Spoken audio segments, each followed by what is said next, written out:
Hi friends, ಎಲ್ಲರಿಗೂ ನಮಸ್ಕಾರ. Friends, ಇವತ್ತಿನ ವಿಡಿಯೋದಲ್ಲಿ ನಾನು ಸ್ವಲ್ಪ ನಿಮ್ಗೆ ಇನ್ಫಾರ್ಮೇಷನ್ ಕೊಡಬೇಕಾಗಿತ್ತು. ಸ್ಟಿಚಿಂಗ್ ಬಗ್ಗೆ ಆಯಿತು, ಹಾಗೆ ರಿಲೇಷನ್ ಬಗ್ಗೆ ಆಯಿತು. ರಿಲೇಷನ್ ಒಳಗೆ ಸ್ಟಿಚಿಂಗ್ ಮಾಡಿಸ್ತಾ ಇರ್ತಾರೆ. ಸೊ ಒಂದಷ್ಟು ನಿಮಗೆ ಟಿಪ್ಸ್ ಹೇಳಬೇಕು ನಾನು. ಸೊ ನಾವು ಸ್ಟಿಚಿಂಗ್ ಮಾಡೋರು ಆರೋಗ್ಯವಾಗಿ ಇರಬೇಕಂತಂದ್ರೆ ಹಣ್ಣೆಲ್ಲ ತಿನ್ನಬೇಕು, ಹಾಗೆ ಜ್ಯೂಸ್ ಕುಡಿಬೇಕು. ಈ ರೀತಿ ಮಾಡಿದ್ರೆ ಅಷ್ಟೇ ನಮ್ಗೆ ಆರೋಗ್ಯ ಚೆನ್ನಾಗಿ ಇರುತ್ತೆ. ಇಲ್ಲ ಅಂದರೆ ನಮಗೆ ಸ್ಟಿಚಿಂಗ್ ಮಾಡಲಿಕ್ಕೆ ಆಗೋದಿಲ್ಲ. ನೋಡ್ರಿ, ಇದು ಸಾರಿ ನಾನೇ ತಂದಿರೋದಂಥ ಸಾರಿಗಳಿವು. ಲೆಹಂಗಾ ಸ್ಟಿಚಿಂಗ್ ಮಾಡಲಿಕ್ಕೆ ತುಂಬ ಜನ ಕೊಟ್ಟಿದ್ದಾರೆ. ಇವಾಗ ಒಂದು ಸೆಟ್ ಸ್ಟಿಚಿಂಗ್ ಮಾಡಿ ರೆಡಿ ಆಗ್ಯಾವ. ಇವಾಗ ಇನ್ನೊಂದು ಸೆಟ್ಟು ಹೇಳಿದರು, ಅದೇ ಥರ ಕಲರ್ ಹೇಳಿದರು. ಹಾಗೆ ತರಿಸಿ ಇವನ್ನ ಸ್ಟಿಚಿಂಗ್ ಮಾಡ್ತಾ ಇರೋದು, ಲೆಹಂಗಾ ಕಟಿಂಗ್ ಮಾಡ್ತಾ ಇರೋದು. ಸೊ ಫ್ರೆಂಡ್ಸ, ನಾವು ಏನೋ ಯಾವುದೋ ಒಂದು ಉದ್ಯೋಗ ಮಾಡಲಿ, ಉದ್ಯೋಗದಲ್ಲಿ ತುಂಬಾ ಕಷ್ಟ ಇರುತ್ತೆ. ಯಾವುದೊಂದು ಅಷ್ಟೊಂದು ಸುಲಭವಾಗಿ ಆಗೋದಿಲ್ಲ. ಸೊ ಒಂದು ಸ್ಟಿಚಿಂಗ್ ಆಯಿತು, ಒಂದು ಏನೋ ನಾವು ಬಿಸ್ನೆಸ್ ಮಾಡ್ತಾಯಿದ್ರೆ ಅರ್ಬಿ ಬಿಸ್ನೆಸ್ ಆಯಿತು, ಒಂದು ಅಂಗಡಿ ಇಟ್ಟರು ಕೂಡ, ಒಂದು ಕಿರಾಣಿ ಅಂಗಡಿ ಇಟ್ಟರು ಕೂಡ ಎಲ್ಲನೂ ನಾವು ಒಬ್ರು ಕಾಲ್ ಮಾಡಿ ಹೇಳಿದರು. ಏನಂತಂದ್ರೆ, ನಾನು ಸ್ಟಿಚಿಂಗ್ ಮಾಡ್ತಾಯಿದ್ದೀರಿ, ಬಟ್ ರಿಲೇಷನ್ ಅವರು ತುಂಬ ಜನ ಕೊಡ್ತಾರೆ, ಆದರೆ ದುಡ್ಡೇನೂ ಕೊಡಲ್ಲ ಅಂಥೇಳಿ. ಇವಾಗ ರಿಲೇಷನ್ಸ್ ಅನ್ನೋದು ಏನಿರುತ್ತಲ್ಲ, ನೀವು ಬಂದ ಹೋದಾಗ ನೀವೇನೋ ತಿನ್ನಕ್ಕೆ ಮಾಡಿ ಉಣ್ಣಕ್ಕೆ ಮಾಡಿ, ಸೊ ಅವಾಗ ಏನೋ ಒಂದು ಗಿಫ್ಟ್ ಕೊಡೋದಿದ್ರೆ ಗಿಫ್ಟ್ ಕೊಡಿ. ಆದರೆ ಏನಿದೆಯಲ್ಲ, ಇವಾಗ ನಾವು ಇಷ್ಟು ಕಷ್ಟಪಟ್ಟು ಕೆಲಸ ಮಾಡ್ತಾ ಇರ್ತೀವಿ, ನೀವು ಹೇಳಬೇಕು ಅವ್ರಿಗೆ. ಏನಂತಂದ್ರೆ ಕಸ್ಟಮರಿಗೆ, ಸಾರಿ ಫ್ರೆಂಡ್ಸ, ರಿಲೇಷನ್ದವ್ರಿಗೆ ಏನು ಹೇಳಬೇಕಂತಂದ್ರೆ, ಇದು ನೀವೇನೋ ಒಂದು ಬಂದರೆ ನಾವು ಸತ್ಕಾರ ಮಾಡ್ತೀವಿ. ಆದ್ರೆ ಬಟ್ ಏನೈತಲ್ಲ, ನೀವು ಏನೋ ಕೊಡೋದಿದ್ರೆ, ಒಂದು ಫಂಕ್ಷನ್ ಇದ್ರೆ ಏನಾರ ಗಿಫ್ಟ್ ಕೊಡೋದಿರ್ತೈತಿ, ಅದನ್ನೆಲ್ಲ ಕೊಡಿ. ಬಂದರೆ ಮನೆಗೆ ಬಂದು ತಿನ್ನಕ್ಕೆ ಮಾಡಿ ಉಣ್ಣಕ್ಕೆ ಮಾಡಿ. ಆದ್ರೆ ಬಟ್ ಏನೈತಲ್ಲ, ಸ್ಟಿಚಿಂಗ್ ಮಾಡ್ತಾ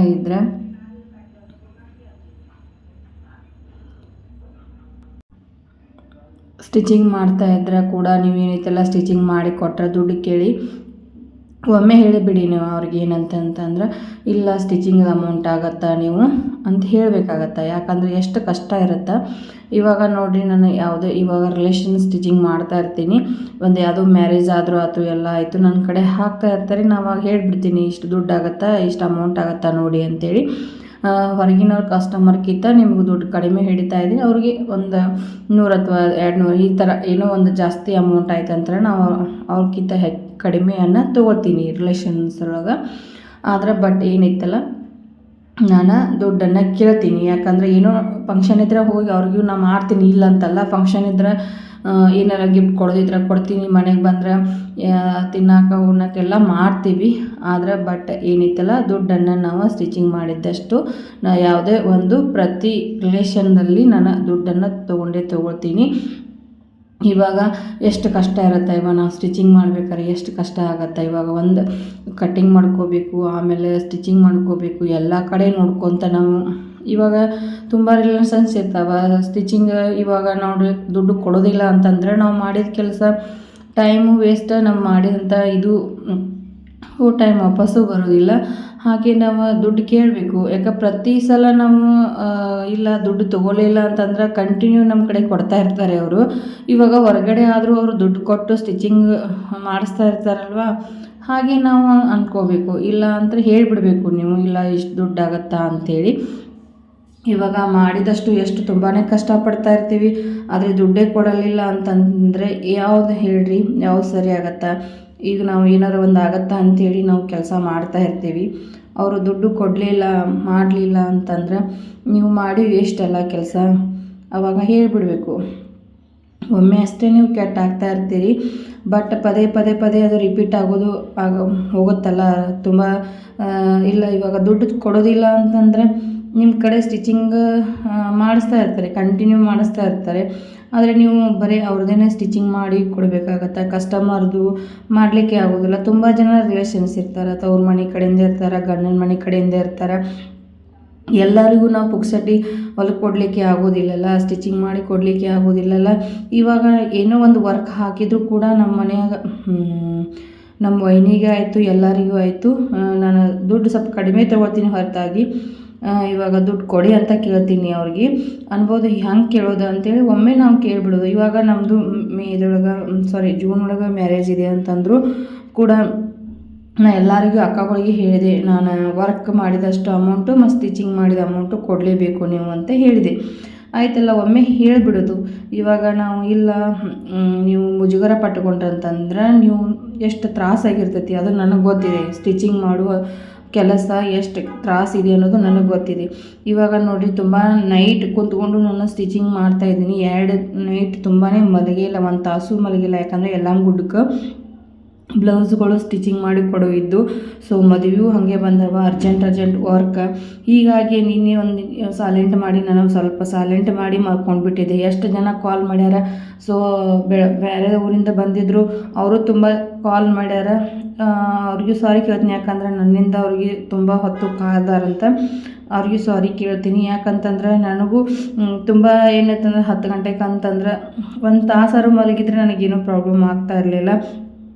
ಕಂಟಿನ್ಯೂ ಅರ್ಜೆಂಟಾಗಿ ಕೊಡೋ ಇದನ್ನು ನೈಟ್ ಕುಂತು ನಾನು ಸ್ಟಿಚಿಂಗ್ ಮಾಡಲಿ ಅಂತ ಪರಿಸ್ಥಿತಿ ಬಂತು ನನಗೆ. ಹಾಗಾಗಿ ಮಾಡಿದ್ದೀನಿ. 1 ತಾಸು ರೆಸ್ಟ್ ಆದರೂ ಕೂಡ ನಾನು ಇಡೀ ದಿವಸ ಕೆಲಸ ಮಾಡ್ತೀನಿ ಕೂಡ, ರೆಸ್ಟ್ ಆಗಲೇ ಇಲ್ಲ. ನಾನು 1 ತಾಸು ಮಲಗಿದ್ರೆ ಆಯ್ತಂತೆ ಮಲ್ಕೊಂಡು. ಯಾಕಂದರೆ ಕಂಟಿನ್ಯೂ ಫೋನ್ ಬರ್ತಾ ಇರ್ತವೆ, ಬಂದರೆ ನಿದ್ದಿನ ಆಗೋದಿಲ್ಲ. 1 ತಾಸು ಮಕ್ಕೊಂಡ್ರೆ ಆಯ್ತು ಅಂತೇಳಿ ಮಕ್ಕೊಂಡಿದ್ದೀನಿ ನೋಡಿರಿ. ಯಾಕಂದ್ರೆ ಇದರಿಂದ ತುಂಬಾ ಕಷ್ಟ ಇದೆ. ಈಗ ನಾವು ಹೇಳಿದ ಟೈಮ್ ಕೊಡಲೇಬೇಕು. ಈಗ ತುಂಬ ಜನ ಮ್ಯಾರೇಜ್ ಇವಾಗ ಹಳ್ಳಿಯಲ್ಲೆಲ್ಲ ಅಡ್ವಾನ್ಸ್ ತೆಗೆಸೋದೇ ಇಲ್ಲ. ಇವಾಗ 8 ದಿನ ಅಥವಾ 10 ಈ ಥರ ಅಷ್ಟೇ ತೆಗೆಸ್ತಾ ಇರ್ತಾರೆ. ಸ್ವಲ್ಪ ಸಿಟಿ ಒಳಗಾದರೆ 1 ತಿಂಗಳು ಅಡ್ವಾನ್ಸ್ ಸಾರಿಗಳು ತೆಗೆಸ್ತಾ ಇರ್ತಾರೆ. ಹಾಗೆ ಇವಾಗ ಲೇಟ್ ಮಾಡಿ ತೆಗೆಸಿದ್ರೆ ನಮ್ಗೆ ಅರ್ಜೆಂಟ್ ಎಲ್ಲ ಕಡೆಯಿಂದ ಕೊರಿಯರ್ ಬರ್ತಾ ಇದ್ದಾವೆ, ಅವನು ವರ್ಕ್ ಹಾಕಬೇಕು. ಹಾಗೆ ಮತ್ತು ನಮ್ಮೂ ಮದುವೆಯು ನಮ್ಮ ಸೈಡ್ ನನ್ನ ಕಡೆ ಕಸ್ಟಮರ್ದು ಅವನು ವರ್ಕ್ ಹಾಕಬೇಕು. ಈಗ ಅರ್ಜೆಂಟ್ ಕೊಡುವಂಥವ ಏನದಾವಲ್ಲ ಬ್ಲೌಸ್ಗಳೆಲ್ಲನೂ ಬೇರೆ ಕೊಡುವಂಥ ವರ್ಕ್ ನೈಟ್ ಆದರೂ ನಾನು ಹಾಕ್ತಾಯಿದ್ದೀನಿ. ಯಾಕಂದ್ರೆ ಇವಾಗ ಮಿಷನ್ ನೋಡಿರಿ ತರ್ತೀವಿ ಅಷ್ಟೇ, ಬಟ್ ಅಂತ ಎಷ್ಟು ಅಮೌಂಟ್ ಆಗುತ್ತೆ ಗೊತ್ತಾ? 5 ಲಕ್ಷಕ್ಕೆ ನೀವು ಬಡ್ಡಿ ಆದರೆ ಎಷ್ಟು ಬಡ್ಡಿ ಆಗುತ್ತೆ ಹೇಳಿ. ಇವಾಗ ಅದು ದುಡ್ಡು ತೆಗಿಲೇಬೇಕು. ನಾವು ಮಿಷನ್ ಅಷ್ಟು ಹಾಕಿರ್ತೀವಿ, ಮಿಷನ್ಗೆ ಅಷ್ಟು ಇನ್ವೆಸ್ಟ್ಮೆಂಟ್ ಮಾಡಿರ್ತೀವಿ. ಅದರಿಂದ ತುಂಬಾ ಕಷ್ಟನೇ ಇದೆ ನೋಡಿರಿ. ಎಲ್ಲರೂ ಮಿಷನ್ ಈಸಿ ಅಂತಾರೆ, ನಾವು ತೊಗೊಂಡ್ರೆ ರಾಲ್ಸನ್ ಮಿಷನ್ ಬೆಸ್ಟ್ ನೋಡಿರಿ. ಯಾಕಂದ್ರೆ ನಮ್ಮ ಕಡೆ ಇರುತ್ತೆ, ಅದು ನಮ್ಮ ಕೈಲೇ ಮಾಡ್ಬೋದು. ಈಗ ಮಿಷನ್ ಒಳಗೆ ನೋಡಿರಿ ಪದೇ ಒಂದೊಂದು ಸಾರಿಗಳು ಸ್ಟಾಕ್ ಇರ್ತಾವೆ. ಸ್ಟಾಕ್ ಇದ್ದಿದ್ದು ಏನಾಗ್ತಾವೆ, ನಾವು ಫ್ರೇಮ್ ಒಳಗೆ ಬಟ್ಟೆನ ಹಾಕಿದೀವಪ್ಪ ಅಂತಂದ್ರೆ ವರ್ಕ್ ಮಾಡ್ಬೇಕಾದ್ರೆ ಒಮ್ಮೊಮ್ಮೆ ಕಟ್ ಆಗೋ ಚಾನ್ಸಸ್ ಇರುತ್ತೆ. ಅದ್ರೊಳಗೆ ನಾವು 4 ಕ್ಯಾನ್ವಾಸ್ ಹಾಕಿದ್ರೂ ಒಮ್ಮೊಮ್ಮೆ ಕಟ್ ಆಗುತ್ತೆ. ನಾನು ಜಾಸ್ತಿ ತಿಳು ಬಟ್ಟೆ ಇದ್ದು ಅಂದರೆ 4 ಕ್ಯಾನ್ವಾಸನ್ನು ಕೊಡ್ತೀನಿ. ಆದರೂ ಕೂಡ ತುಂಬ ಪ್ರಾಬ್ಲಮ್ ಇದೆ. ಈಗ ಎಂಬ್ರಾಯ್ಡಿಂಗ್ ಮಿಷನ್ ಅಷ್ಟು ಸುಲಭ ಅಲ್ಲ, ಒಬ್ಬರು ಬೇಕೇ ಬೇಕು. ಇವಾಗ ನಾವು ಈ ಕಡೆ ಸ್ಟಿಚಿಂಗ್ ಮಾಡ್ತೀವಿ, ಆ ಕಡೆ ವರ್ಕ್ ಹಾಕ್ತೀವಿ ಅಂದ್ರೆ ಆಗೋದಿಲ್ಲ.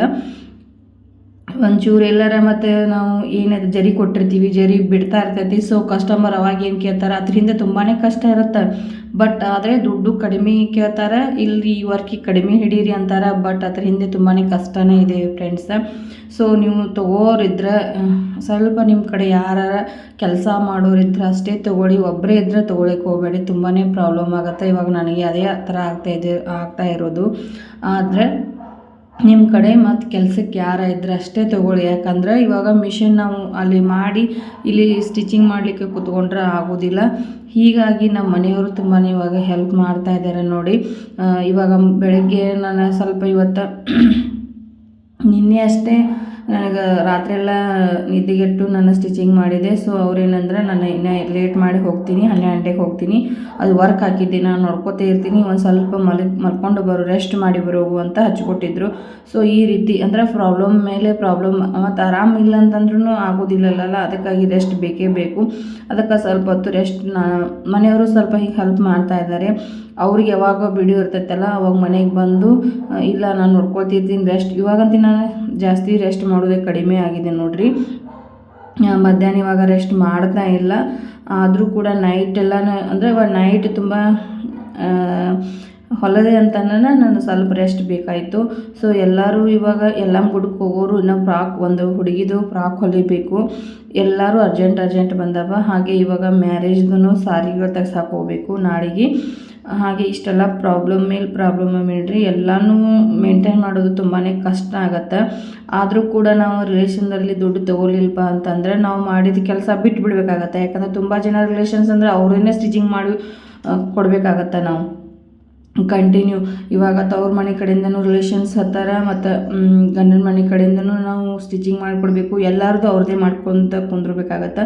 ಆದರೆ ನಾವು ದುಡ್ಡೇ ಬರಲಿಲ್ಲ ಅಂತ ನಾವು ಮಾಡಿ ವೇಸ್ಟ್ ಆಗುತ್ತೆ. ಈ ರೀತಿಯಾಗಿ ಒಬ್ಬೊಬ್ಬರು ಬಿಡ್ತಾ ಇದ್ದಾರೆ ನೋಡ್ರಿ, ಸ್ಟಿಚಿಂಗ್ ಕಲಿತು ಕೂಡ ಬಿಡ್ತಾ ಇದ್ದಾರೆ. ನೀವು ಒಮ್ಮೆ ಹೇಳಿಬಿಡಿ ಏನಂತ, ಇಲ್ಲ ನಮ್ಗೆ ದುಡ್ಡು ಬೇಕೇ ಬೇಕು ಅಂಥೇಳಿ. ನಿಮ್ಗೆ ಬೇರೆ ಕಡೆ ಆದರೂ ದುಡ್ಡು ಕೊಟ್ಟು ಸ್ಟಿಚಿಂಗ್ ಮಾಡಿಸ್ತಾ ಇರ್ತಾರಲ್ವ ಅವರು, ಹಾಗೆ ನೀವು ಒಂದು 50-100 ಕಡಿಮೆ ತೊಗೊಳ್ಳಿ, ಅಷ್ಟೇ ಪರವಾಗಿಲ್ಲ. ಆದರೂ ಕೂಡ ನಾವು ಕೆಲಸ ಮಾಡಿದಾಗ ನಮ್ಗೆ ದುಡ್ಡು ಕೊಡಲಿಲ್ಲ ಅಂದರೆ ತುಂಬಾ ಬೇಜಾರಾಗುತ್ತೆ ಫ್ರೆಂಡ್ಸ್. ಯಾಕಂದರೆ ತುಂಬಾ ಕಷ್ಟ ಇದೆ ರೀ ಸ್ಟಿಚಿಂಗ್ ಮಾಡೋದು. ಅಷ್ಟೊಂದು ಇದಲ್ಲ, ಈಸಿ ಅಲ್ಲ, ತುಂಬಾ ಕಷ್ಟನೇ ಇದೆ. ಯಾಕಂದರೆ ನಾವು ಕಸ್ಟಮರ್ನು ನೋಡ್ಕೋಬೇಕು, ಈ ರಿಲೇಷನ್ಸ್ ಕೊಟ್ಟವ್ರದ್ದು ನೋಡ್ಕೋಬೇಕಂತಂದರೆ ನಾವು ದುಡ್ಡು ಇಸ್ಕೊಳ್ಳೇಬೇಕು. ಯಾಕಂದರೆ ಇವಾಗ ನಾವು ನೈಟ್ ಕೂತು ಸ್ಟಿಚಿಂಗ್ ಮಾಡ್ತಾ ಇರ್ತೀವಿ. ಇವಾಗ ರಿಲೇಷನ್ಸ್ ಅಂದ್ರೆ ಮದುವೆ ಇರ್ತಾವೆ, ಅವರು ಎಲ್ಲ ಇವು ಕಸ್ಟಮರ್ ಹೆಂಗೆ ವರ್ಕ್ ಮಾಡಬೇಕಲ್ಲ ಅದೇ ರೀತಿ ವರ್ಕ್ ಕೊಟ್ಟಿರ್ತಾರೆ. ಇವಾಗ ನಮ್ಮ ರಿಲೇಷನ್ಸ್ದೂ ಹೊಲಿದ್ರೆ ನನಗೆ ತುಂಬ ಅವರೇ ಜಾಸ್ತಿ. ಅಂದರೆ ಇವಾಗ ನಾವು ದುಡ್ಡೇ ತೊಗೊಲಿಲ್ಲ ಅಂದರೆ ಮಾಡಿದ ಕೆಲಸ ಎಲ್ಲ ವ್ಯರ್ಥ ಅಲ್ವ. ಇವಾಗ ಮದುವೆ ಮ್ಯಾರೇಜ್ ಇರೋದ್ರಿಂದ ಎಲ್ಲರೂ ವರ್ಕ್ ಹಾಕಿಸ್ತಾ ಇರ್ತಾರೆ, ಎಲ್ಲರೂ ಮಾಡ್ತಾ ಇರ್ತಾರೆ. ಆದರೆ ಬಟ್ ಏನೈತಲ್ಲ, ನಾನು ದುಡ್ಡು ತೊಗೋತೀನಿ, ಒಮ್ಮೆ ಹೇಳಿಬಿಡ್ತೀನಿ ಇಷ್ಟು ದುಡ್ಡು ಆಗುತ್ತಾ, ಇಷ್ಟು ಅಮೌಂಟ್ ಆಗುತ್ತಾ ಅಂಥೇಳಿ. ಹಾಗೆ ನೀವು ಇದೇ ರೀತಿ ಮಾಡ್ಕೊಳ್ಳಿ, ಇಲ್ಲ ಅಂತಲ್ಲ. ಯಾಕಂದರೆ ನಾವು ದುಡ್ದಿರ್ತೀವಿ, ಅದ್ರ ತಕ್ಕಂತೆ ದುಡ್ಡು ಬೇಕು. ಒಮ್ಮೆ ಹೇಳಿಬಿಡಿ, ನೀವು ಮನೆಗೆ ಬಂದರೆ ನೀವು ಏನು ಉಪಚಾರ ಮಾಡ್ತೀರಿ ಮಾಡಿ, ಬೇಡ ಅಂತ ಅಲ್ಲ. ಬಟ್ ಏನೈತಲ್ಲ, ಯಾವುದೋ ಒಂದು ನಾವು ಬಿಸ್ನೆಸ್ ಒಳಗೆ ಒಮ್ಮೆ ಒಂದೇ ಮಾತು ಹೇಳಿಬಿಡ್ಬೇಕು, ನಾವು ಈ ರೀತಿ ಅಂಥೇಳಿ ಹೇಳಿಬಿಡ್ಬೇಕು. ಅಂದರೆ ಇವಾಗ ಕಷ್ಟಪಟ್ಟು ನಾವು ಎಷ್ಟು ಕಷ್ಟ ಇರುತ್ತಾ, ಅದರಿಂದ ತುಂಬಾ ಕಷ್ಟ ಇರುತ್ತೆ. ಬಾಡಿ ಹೀಟ್ ಆಗುತ್ತೆ ನಾವು ಸ್ಟಿಚಿಂಗ್ ಮಾಡೋದ್ರಿಂದ, ಅದನ್ನು ಆರೋಗ್ಯ ನೋಡ್ಕೋಬೇಕು. ಇವಾಗ ನೋಡಿರಿ, ಇದನ್ನು ಮಾಡ್ಕೊಳ್ತಾನೆ ದಾರ ಹರಿತಂತಂದ್ರೆ ದಾರ ಹರಿತೈತಿ, ಫೋನ್ ಬರ್ತಾ ಇರ್ತವೆ, ಕ್ಲಾಸ್ದು ಬರ್ತಾ ಇರ್ತವೆ, ಯೂಟ್ಯೂಬ್ದು ನೋಡಿ ಅವ್ರು ಕಾಲ್ ಮಾಡ್ತಾ ಇರ್ತಾರೆ, ಅವ್ರ ಕಡೆನೂ ಲಕ್ಷ ಕೊಡಬೇಕು, ಈ ಕಡೆ ಮನೆ ಕೆಲಸ, ಇಷ್ಟೆಲ್ಲ ಮೇಂಟೈನ್ ಮಾಡೋದು ತುಂಬಾ ಕಷ್ಟ ಅನಿಸುತ್ತೆ.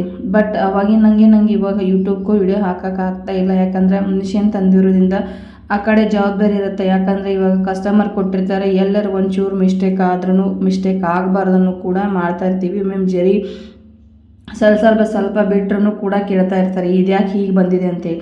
ಅವರು ಮಿಷನ್ ತಂದಾಗ ಅವ್ರಿಗೆ ಗೊತ್ತಾಗೋದು ಅದ್ರ ಕಷ್ಟ ಏನಿರುತ್ತೆ ಅಂತೇಳಿ. ಬಟ್ ಆದರೆ ಇನ್ನು ಅವರು ದುಡ್ಡು ಕೊಟ್ಟಿರ್ತಾರೆ, ಇಲ್ಲ ಅಂತಲ್ಲ, ಆದರೆ ಅಷ್ಟೇ ಜವಾಬ್ದಾರಿ ನಮ್ಮದು ಇರ್ತೈತಿ. ಆದರೆ ಎಷ್ಟು ನಾವು ಜವಾಬ್ದಾರಿಯಿಂದ ಮಾಡಿದರೂ ಕೂಡ ಒಮ್ಮೊಮ್ಮೆ ಮಿಷನ್ ಜರಿ ಬಿಡ್ತಾ ಇರ್ತೈತಿ. ಅದನ್ನು ನೋಡಿಕೊಂಡು ನಾವು ಮಾಡಿ ಕಸ್ಟಮರಿಗೆ ತಲುಪಿಸ್ಬೇಕಾಗತ್ತೆ. ಏನೂ ಮಾಡೋಕ್ಕಾಗಲ್ಲ ಫ್ರೆಂಡ್ಸ. ಯಾಕಂದರೆ ಇವಾಗ ಮಿಷನ್ ತಂದಿದ್ದೀವಿ, ಅದ್ರ ದುಡ್ಡು ನಾವು ತೆಗಿಲೇಬೇಕು. ಯಾಕಂದರೆ ಇವಾಗ ಅಷ್ಟು ಲಕ್ಷ ಕೊಟ್ಟು ತಂದಿರ್ತೀವಿ, ಮಿಷನ್ ದುಡ್ಡನ್ನು ತೆಗಿಬೇಕಲ್ವ ನಾವು. ಹಾಗಾಗಿ ನಾನು ಎಷ್ಟು ಆದರೂ ಕಷ್ಟ ಆದರೂ ಪರವಾಗಿಲ್ಲ ಅಂತೇಳಿ ಮಾಡ್ತಾಯಿದ್ದೀನಿ. ಆದರೆ ಬಟ್ ಏನೈತಲ್ಲ, ಎಂಬ್ರಾಯ್ಡಿಂಗ್ ಹಾಕಬೇಕಾದ್ರೆ ಒಬ್ರು ಬೇಕೇ ಬೇಕು. ಯಾಕಂದ್ರೆ ಇದನ್ನು ಕೆಲಸ ಮಾಡ್ಕೋತಾ ಅದನ್ನು ಮಾಡ್ತೇವೆ ಅಂತಂದ್ರೆ ಆಗೋದಿಲ್ಲ ನೋಡಿರಿ. ಈಗ ತುಂಬ ನಮ್ಮ ಮನೆಯವ್ರು ಹೆಲ್ಪ್ ಮಾಡ್ತಾ ಇದ್ದಾರೆ. ಇವಾಗ ಅವರು ನೋಡ್ಕೊಳ್ತಾ ಇರ್ತಾರೆ. ಇವಾಗ ನೈಟ್ ಬಂದ್ರೂ ಕೂಡ ಅವರು ನಾನು ಸ್ಟಿಚಿಂಗ್ ಮಾಡಿದರೂ ಕೂಡ 2 ತಾಸು ಅವರು 12 ಗಂಟೆ ಮಟ್ಟ ಅವರು ನೋಡ್ಕೊಳ್ತಾ ಇರ್ತಾರೆ. ಆಮೇಲೆ ಕೆಳಗಡೆ ಹೋಗ್ತಾರೆ. ಅವರು ನಿದ್ದೆ ಬರಕತ್ತಂದ್ರೆ ಕೆಳಗಡೆ ಹೋಗ್ತಾರೆ. ಅನ್ನೋವರೆಗೂ ಅವರು ಏನೇನು ಬ್ಲೌಸ್ ಎಂಬ್ರಾಯ್ಡಿಂಗ್ ಹಾಕೋ ಇರ್ತಾವಲ್ಲ, ನೀನು ಸ್ಟಿಚಿಂಗ್, ಯಾಕಂದರೆ ಸ್ಟಿಚಿಂಗೂ ಆಗೋದಿಲ್ಲ. ಹಾಗಾಗಿ ನಾನು ಇರ್ತೀನಿ, ಸ್ಟಿಚಿಂಗನ್ನು ನೋಡ್ಕೋತಾ ಇರ್ತೀನಿ. ಅದು ಹಾಕೋದು ಬಿಡೋದು, ದಾರ ಎಲ್ಲಿ ಕಟ್ಟಾಗತ್ತೆ ಮತ್ತು ನೋಡ್ಕೋತಾ ಇರಬೇಕು. ನಾವು ಮಿಷನ್ ಅಂತಂದ್ರೆ ನೋಡ್ಕೋತಾ ಇರಬೇಕು. ಆದರೂ ಕೂಡ ಬೆಳಗ್ಗೆನೂ ನಾನು ಹಾಕಿಬಿಟ್ಟು ಕೆಳಗಡೆ ಹೋದ್ರೆ ಅವರು ಮೇಲ್ಗಡೆ ಬಂದು ನೋಡ್ಕೊಳ್ತಾ ಇರ್ತಾರೆ. ಈ ರೀತಿ ನಾವು ಮಾಡ್ಕೊಳ್ತಾ ಇರ್ತೀವಿ. ಬಟ್ ಒಬ್ಬರ ಕಡೆಯಿಂದ ಸಾಧ್ಯ ಆಗೋದಿಲ್ಲ ನೋಡಿರಿ ಫ್ರೆಂಡ್ಸ. ಯಾಕಂದರೆ ನಾವು ಫ್ರೇಮ್ ಒಳಗೆ ಹಾಕಿ ಏನಾರು ನಾವು ಕೆಲಸ ಮಾಡ್ತೀವಿ ಅಂತಂದ್ರೆ ಆಗೋದಿಲ್ಲ, ನೋಡ್ಕೊಳ್ತಾ ಇರಬೇಕು. ಬಟ್ಟೆ ಎಲ್ಲರ ಸ್ಟಾಕ್ ಇದ್ರೆ, ಇವಾಗ ನಾನು ಒಂದಷ್ಟು ಬ್ಲೌಸ್ಗಳು ಕೊಟ್ಟಿದ್ದರು, ಅವು ತುಂಬಾ ಸ್ಟಾಕ್ ಇದ್ದು ಸ್ವಲ್ಪ ಇದಾಗ್ತಾಯಿತ್ತು, ಬಟ್ಟೆ ಕಟ್ ಆಗ್ತಾಯಿತ್ತು. ಆದರೂ ಕೂಡ ನೋಡಿ ಮ್ಯಾನೇಜ್ ಮಾಡ್ಕೊಳ್ತಾನೆ ನಾನು. ಮತ್ತೆ ನೋಡಿಬಿಟ್ಟು ಮತ್ತೆ ಕ್ಯಾನ್ವಾಸ್ ಹಾಕೋದು, 4 ಕ್ಯಾನ್ವಾಸ್ ಹಾಕಿದ್ರೂ ಕೂಡ ಅದು ಬಟ್ಟೆ ತುಂಬಾ ಸ್ಟಾಕ್ ಇದ್ರೆ ಕಟ್ ಆಗೋ ಚಾನ್ಸಸ್ ಇರುತ್ತೆ. ಅದು ಎಲ್ಲ ನೋಡ್ಕೊಳ್ತಾ ಇರಬೇಕು. ಅದ್ರ ಪ್ರತಿಯೊಂದು ನಾವು ಯಾವುದೋ ಒಂದು ಬಿಸ್ನೆಸ್ ಮಾಡ್ತೀವಿ ಅಂದ್ರೆ ಅದರ ಹಿಂದೆ ತುಂಬಾ ಕಷ್ಟ ಇರುತ್ತೆ. ನೀವು ನೋಡೋರಿಗೆ ತುಂಬಾ ಈಸಿ ಆಗ್ಬೋದು, ಬಟ್ ಅದು ಅನುಭವಿಸ್ದವ್ರಿಗೆ ಗೊತ್ತಿರುತ್ತೆ ಅದ್ರ ನೋವು ಏನು ಅಂಥೇಳಿ. ಇವಾಗ ಜಾಸ್ತಿ ನಾವು ಸ್ಟಿಚಿಂಗ್ ಮಾಡ್ತಾಯಿದ್ದೆ, ಬಟ್ ಅವಾಗ ಏನೂ ಅನ್ನಿಸ್ತಾ ಇರಲಿಲ್ಲ ನನಗೆ. ಇವಾಗ ಎಂಬ್ರಾಯ್ಡಿಂಗ್ ಮಿಷನ್ ತಂದಿರೋದ್ರಿಂದ ಅದ್ರ ಜವಾಬ್ದಾರಿನೂ ತುಂಬಾ ಇದೆ. ಅದನ್ನು ಮಾಡ್ತಾ ಇವಾಗ ರೆಸ್ಟ್ ಸಿಗ್ತಾ ಇಲ್ಲ, ತುಂಬಾ ರೆಸ್ಟ್ ಸಿಗ್ತಾ ಇಲ್ಲ. ಸೊ ಇವಾಗ ಅದಕ್ಕೆ ನನ್ನದು ಮಿಷನ್ ತರೋದು ಬಿಟ್ಟಿದೆ. ಇವಾಗ ದುಡ್ಡು ಜಾಸ್ತಿ ಆಗತ್ತೆ. ನಾವು ಬ್ಯಾಂಕಲ್ಲಿ ಅಷ್ಟೇ ಇಟ್ಟರೆ ನಮ್ಗೆ ದುಡಿಲಿಲ್ಲ ಅಂದರೂ ಅಷ್ಟು ಅಮೌಂಟ್ ಬರುತ್ತಾ ಅಂತೇಳಿ ತಿಳ್ಕೊಂಡು ಸುಮ್ಮನೆ ಆಗಿದ್ದೆ ನಾನು. ಬಟ್ ಇದ್ರ ಹಿಂದೆ ತುಂಬಾ ಕಷ್ಟ ಇದೆ. ಇಷ್ಟು ಕಷ್ಟ ಆಗತ್ತೆ ಅಂತ ಗೊತ್ತಿರಲಿಲ್ಲ ನನಗೆ. ಅಂದರೆ ಇವಾಗ ಹಾಕಿಬಿಟ್ಟು ನಾವು ಕೆಲಸ ಮಾಡಿರತ್ತಂತ ಈ ರೀತಿಯಾಗಿ ತಿಳ್ಕೊಂಡಿದ್ದೆ ನಾನು. ಬಟ್ ಆ ರೀತಿ ಆಗೋದಿಲ್ಲ ಫ್ರೆಂಡ್ಸ, ಒಬ್ಬರು ಬೇಕೇ ಬೇಕು. ಹಾಗೆ ಈಗ ನಮ್ಮ ಮನೆಯವ್ರು ಹೆಲ್ಪ್ ಮಾಡ್ತಾ ಇದ್ದಾರೆ ಅನ್ನೋ ಸಲುವಾಗಿ ನನಗೇನು ಅಷ್ಟು ಇದು ಅನ್ನಿಸ್ತಾ ಇಲ್ಲ, ಕಷ್ಟ ಅನ್ನಿಸ್ತಾ ಇಲ್ಲ. ನೀವು ಮಿಷನ್ ತರೋರಿದ್ರೆ ಇವತ್ತು ತುಂಬ ಜನ ಕಾಲ್ ಮಾಡ್ತಾ ಇದ್ದೀನಿ ನನಗೆ, ಮಿಷಿನ್ ತರ್ತೀವಿ ಅಂತೇಳಿ. ತೊಗೊಂಬರಿ ಇಲ್ಲ ಅಂತಲ್ಲ, ಬಟ್ ನಿಮಗೆ ಯಾರ ಹೆಲ್ಪ್ ಬೇಕೇ ಬೇಕು. ಯಾಕಂದರೆ ಇವಾಗ ಸ್ಟಿಚಿಂಗು ಮಾಡ್ತೀವಿ, ಎಂಬ್ರಾಯ್ಡಿಂಗು ಮಾಡ್ತೀವಿ ಅಂದರೆ ಆಗೋದಿಲ್ಲ. ಅದ್ರ ನಡ್ಸೋಕೆ ಒಬ್ಬರು ಬೇಕೇ ಬೇಕು. ಎಂಬ್ರಾಯ್ಡಿಂಗ್ ಮಿಷಿನ್ ನಡೆಸಲಿಕ್ಕೆ.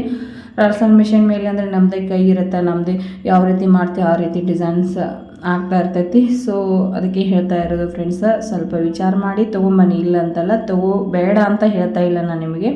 ವಿಚಾರ ಮಾಡಿ ಯಾರು ನಿಮಗೆ ಸಪೋರ್ಟ್ ಆಗಿ ಇದ್ರೆ, ನಿಮ್ಮ ಮನೆಯಾಗ ನಿಮ್ಮ ಮನೆಯವರೇ ಅಥವಾ ಯಾರೋ ಒಬ್ಬರು ಅಕ್ಕ ತಂಗಿ ಯಾರೋ ಹೆಲ್ಪಿಗೆ ಇದ್ದರೆ ನೀವು ತೊಗೋಬೋದು, ಇಲ್ಲ ಅಂತಲ್ಲ. ಸೊ ಒಬ್ಬರೇ ಮ್ಯಾನೇಜ್ ಮಾಡ್ತು ಅಂತಂದ್ರೆ ಸಾಧ್ಯ ಆಗೋದಿಲ್ಲ ನೋಡಿ ಫ್ರೆಂಡ್ಸ. ಇವಾಗ ಇಷ್ಟೆಲ್ಲ ಕೆಲಸ ಮಾಡ್ತೀನಿ ಅಂದರೆ ನನಗೆ ಕಷ್ಟ ಆಗ್ತಾಯಿದೆ. ನೋಡಿಕೊಂಡು ತೊಗೊಂಡು ಬನ್ನಿ. ಇವಾಗ ನೋಡಿರಿ, ಕ್ಲಾಸದ್ದು ತೊಗೋಬೇಕು, ಕ್ಲಾಸದು ಆನ್ಲೈನ್ ಕ್ಲಾಸ್ ಆಯಿತು, ಮತ್ತು ಯೂಟ್ಯೂಬ್ ನೋಡಿಕೊಂಡು ಕಾಲ್ ಮಾಡ್ತಾ ಇರ್ತಾರೆ, ಅವ್ರದ್ದು ನಾವು ಏನು ಮಾಡಬೇಕು. ಇವಾಗ ದಾರ ಕಟ್ಟಾಯಿತು, ದಾರ ಹಾಕಬೇಕು, ಈ ರೀತಿ ಎಲ್ಲ ಇರುತ್ತೆ ಫ್ರೆಂಡ್ಸ್. ಒಂದೇ ಸಲ ಎಲ್ಲನೂ ಆಗೋದಿಲ್ಲ, ನೋಡಿಕೊಂಡು ನಾವು ಮಾಡ್ಕೋಬೇಕಾಗತ್ತೆ. ಐ ಹೋಪ್ ಈ ವಿಡಿಯೋ ಇಷ್ಟ ಆಗೈತೆ ಅಂತ ನನ್ನ ಭಾವನೆ. ಇಷ್ಟ ಆದಲ್ಲಿ ದಯವಿಟ್ಟು ಲೈಕ್ ಮಾಡಿ, ಶೇರ್ ಮಾಡಿ, ಹಾಗೆ ಕಮೆಂಟ್ ಮಾಡಿ. ನನ್ನ ಅನಿಸಿಕೆ ಅಭಿಪ್ರಾಯಗಳನ್ನು ನಿಮ್ಮ ಮುಂದೆ ಹೇಳ್ಕೊಂಡಿದ್ದೀನಿ. ಸೊ ಇವಾಗ ನಾವು ಹೆಲ್ದಿಯಾಗಿರ್ಬೇಕಂತಂದ್ರೆ ಇವನ್ನೆಲ್ಲ ತಿನ್ನಲೇಬೇಕು. ತಿನ್ನಲಿಲ್ಲ ಅಂತಂದ್ರೆ ಆರೋಗ್ಯ ಇರೋಕ್ಕೆ ಸಾಧ್ಯನೇ ಇಲ್ಲ. ಜಾಸ್ತಿ ಇವಾಗ ಬೇಸಿಗೆ ಇರೋದ್ರಿಂದ ನೀರನ್ನು ಕುಡೀರಿ, ಬಾಳೆಹಣ್ಣು ತಿನ್ನಿ, ಮತ್ತು ಜ್ಯೂಸ್ ನಿಮಗೆ ಸಾಧ್ಯದ ಜ್ಯೂಸ್ ಮಾಡ್ಕೊಂಡು ಕುಡೀರಿ. ಇನ್ನು ಮುಂದೆ ನಿಮಗೆ ಹೆಲ್ದಿದು ಎಲ್ಲ ಹೇಳ್ತೀನಿ ಯಾವ ರೀತಿ ಮಾಡ್ಕೋಬೇಕಂತ.